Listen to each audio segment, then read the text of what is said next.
Et frères bien-aimés, nous continuons notre cheminement pascal et nous sommes ce matin dans une perspective d'un renouveau spirituel, que ce soit avec les disciples, que ce soit avec les apôtres ou encore avec nous qui sommes à l'écoute de la parole de Dieu.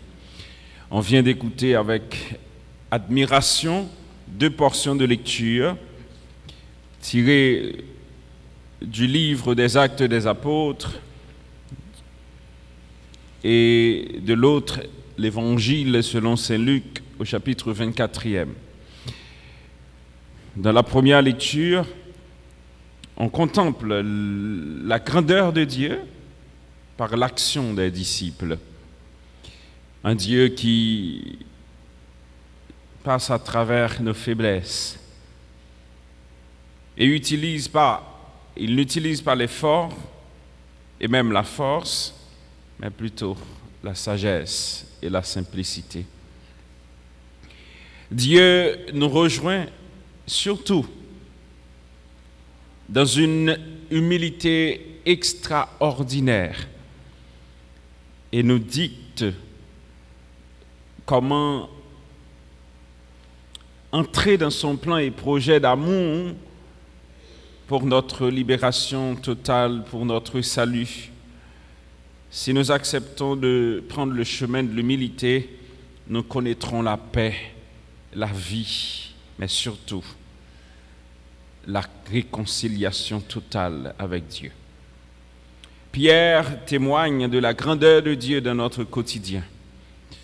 Un Messie qui a été pour le peuple d'Israël la libération totale, ou encore le symbole de la libération, ou le symbole de l'amour et de la paix venant du cœur de Dieu. Et malheureusement, les chefs des prêtres, les bourreaux, l'ont crucifié, maltraité, rejeté, et Dieu l'a fait Christ et Seigneur. Le Seigneur, votre Dieu, fera se lever pour vous au milieu de vos frères, dit l'Écriture, un prophète comme moi. Si quelqu'un n'écoute pas les paroles de ce prophète, il sera éliminé du peuple. C'est une parole proclamée par la bouche de l'apôtre Pierre. Hommes d'Israël, pourquoi vous étonnez?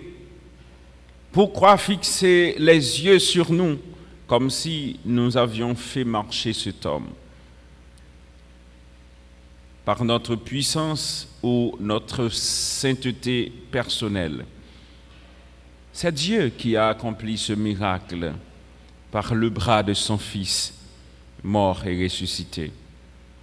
C'est lui qui a fait non seulement couler pour ceux qui sont les plus faibles la source d'eau vive, mais aussi et surtout qui apporte la consolation pour les rejeter, les humilier, les abandonner.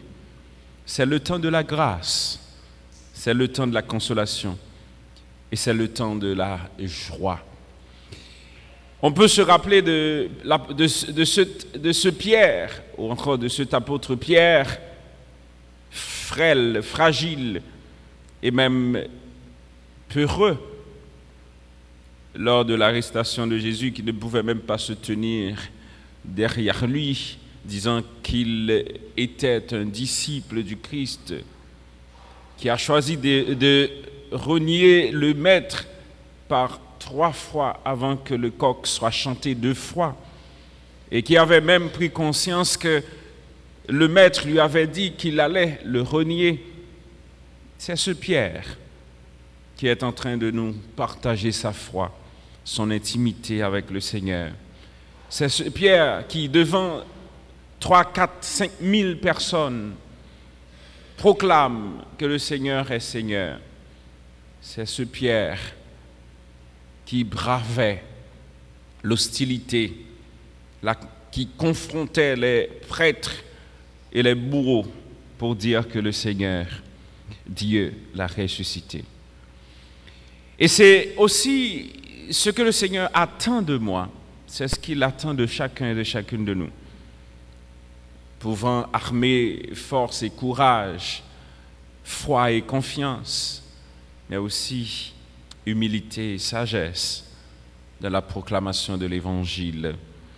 Nous qui sommes chrétiens aujourd'hui, qu'est-ce que nous avons à témoigner du Christ ou de notre Seigneur Jésus-Christ? L'avons-nous vraiment rencontré? Faites-vous vraiment l'expérience du ressuscité? Celui qui rencontre le Christ, peut-être il y a eu beaucoup de confusion après la résurrection du Christ. Et confusion, ça a été dans la tête toute discipline. Ce n'est pas dans la tête qu'ils ont graine ou bien ils ont parti. Même ceux qui le voyaient étaient un petit peu perdus, ne pouvaient pas comprendre et pensant que c'était un petit peu difficile. Et ils n'ont pas toujours comprendre que ça y a vivre là, c'est une réalité.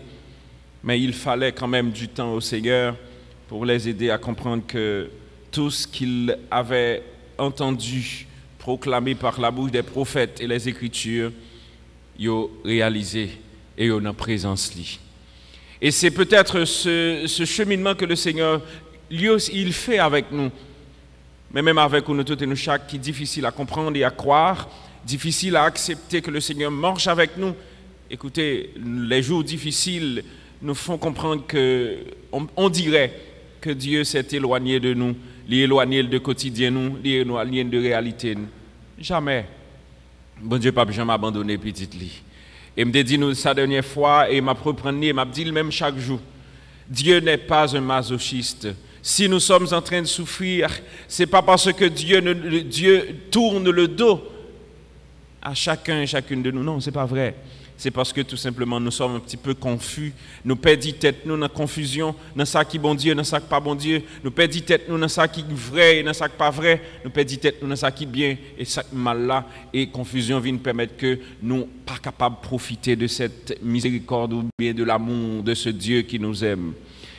Et nous sommes un peuple un petit peu fourvoyé et même tiraillé parce que nous ne savons pas comment nous fixer sur ce qui est bien et bon et nous faisons plus confiance à ça qui est superficiel là, que nous faisons confiance à ça qui est bien. Alors, Pierre, dans le premier mot sur la Bible, il a attiré nous vers une conversion totale. Et c'est exactement ce qui doit nous conduire vers une paix, une tranquillité d'esprit, mais aussi un total abandon entre les mains de Dieu. Lorsque nous acceptons quitter bon Dieu, transformer la vie nous, quitter parole bon Dieu, entrer dans la vie nous, et faire nous venir tourner, ça nous douiller pour bon Dieu, à ce moment-là, nous sommes capables de bailler mon Dieu chance pour l'orienter pas nous, l'orienter quotidien nous.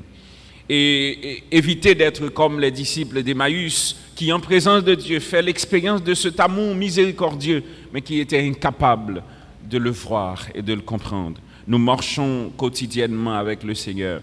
Le Seigneur, il marche avec nous, il partage nos douleurs et souffrances. Mais là, dans le quotidien de notre existence, de notre vie, même laisser un petit peu périlleux et même difficile, tournez le regard vers Dieu et faites confiance au Seigneur.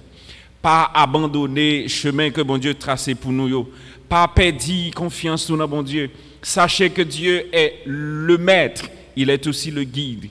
C'est lui qui opère à l'intérieur de nous, je dirais même les multiples miracles que la vie nous fait de chaque jour. En pile, le monde comprend que, et me dit tout le temps, miracle, c'est quelque chose d'extraordinaire ou bien de façon et surnaturelle que bon Dieu a vu faire, qui permettre que vous compreniez bon Dieu a marché avec nous. Alors je dois vous dire que ton quotidien est comme un miracle devant Dieu. La vie pour bon Dieu, c'est un miracle. Et encore plus, vivre en Haïti, c'est encore plus un miracle. Mes sœurs, mes frères, regardez le Seigneur avec confiance. Mettez notre assurance dans le Seigneur et sachant que Dieu ne nous abandonnera jamais. Pourquoi êtes-vous bouleversés, dit le Seigneur? Et pourquoi ces pensées qui surgissent en vous? Je sais que nous sommes perdus aujourd'hui. Je sais qu'il y a tellement d'inquiétudes. D'ailleurs, les disciples étaient paniqués et ne sachant quoi comprendre et qui ça a été doué quoi. Mais laissez-moi vous dire une chose, Dieu ne ment pas et Dieu ne va jamais nous mentir. Tout ce que Dieu dit à ton sujet et au sujet de chacun et de chacune de nous, l'a réalisé. Et nous sommes dans la contemplation de cette grâce. Et c'est ce que les disciples expérimentaient. Et c'est ce que Dieu nous demande aujourd'hui de faire expérience aussi dans notre quotidien. Avoir les yeux fixés sur le ressuscité. Regardons le ressuscité pas comme avant, par le Seigneur Jésus d'avant, qui marchait avec les disciples. Mais il vous faut la foi, la confiance et l'assurance. C'est là que le Seigneur nous fait signe. Et c'est ça l'abtend que même avec vous, nous garder tout ça bon Dieu a fait dans la vie nous, pas de manière naturelle, mais surnaturelle. C'est le surnaturel qui habite désormais notre quotidien et qui non seulement habite, mais qui a cherché de transformer pour que les capable de permettre que nous productifs, nous positifs et nous porter en pile bien et nous faire bien dans le quotidien. Mes sœurs, mes frères, acceptons que le Christ soit pour chacun et chacune de nous celui-là par qui Dieu lui rend fort les faibles, celui-là par qui Dieu lui baille la main à monde qui t'a souffri, qui était dans la peine, la tristesse. Il est la victoire de ceux qui sont peut-être un petit peu découragés, la force et même la puissance afin de pouvoir nous remettre sur non seulement nos piédestals, mais aussi nous relever et nous force à courage pour nous avancer vers la vie et la vie éternelle. C'est ça nous demandé, mon Dieu, pour nous tous et nous chaque. Et c'est ça nous tous et nous chaque, nous devons croire. Avec le Christ, le ressuscité, la victoire est à notre porte, est à notre portée, la victoire est à nos côtés. Demandons au Seigneur cette grâce et cette faveur pour nous-mêmes, mais pour chacun et chacune de nous, au nom du Père et du Fils et du Saint-Esprit. Amen.